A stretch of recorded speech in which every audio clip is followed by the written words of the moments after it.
बड़ी फुर्सत से तोहके राम जी बनैले, चांद से चंदनिया लेके रूपवा सजैले।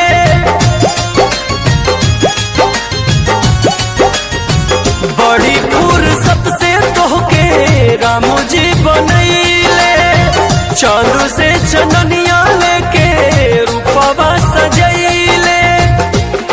कौनो नइखे जवाब तोहरा हुस्ने सबाब के, काहे डलले बाड़ू तू चेहरा पर पर्दा नकाब के, काहे डलले बाड़ू तू चेहरा पर पर्दा नकाब के।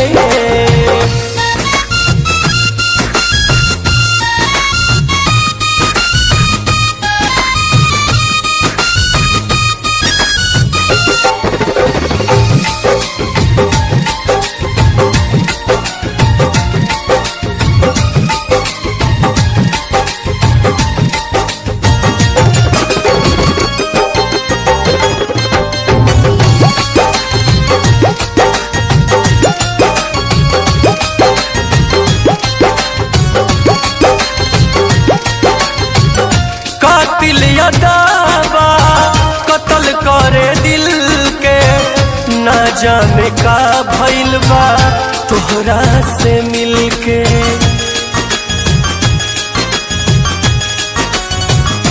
हाँ कातिल अदावा कत्ल करे दिल के, ना जाने का भइल बा तोहरा से मिलके।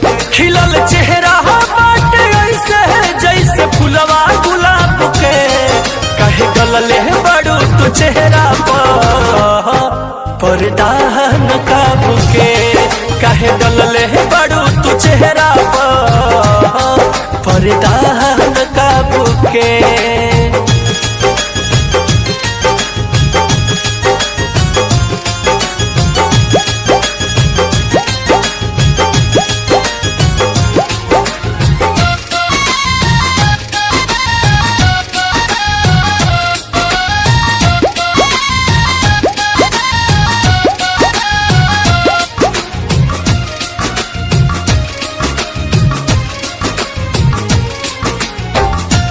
से लखिया कर खातिर दीदार, चानया से मुखड़ा से हाथा दोपहरदा।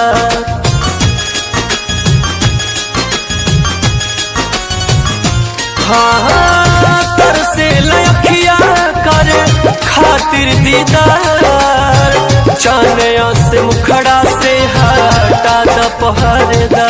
न सने ना में भरल शराब के, काहे डलले बाड़ू तू चेहरा पर पर्दा नकाब के, काहे डलले बाड़ू तू चेहरा पर पर्दा नकाब के।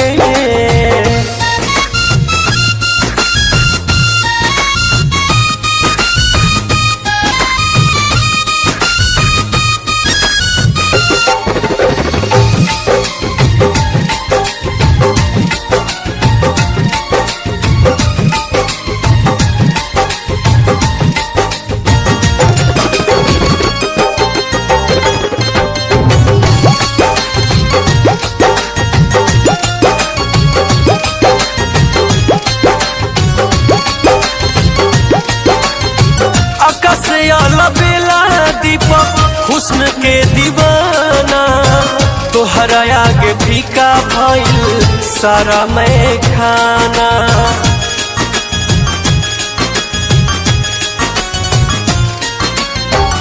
और रिंकू कुंदन दीपक हुस्न के दीवाना, तोहरा आगे फीका भइल सारा मैं खाना।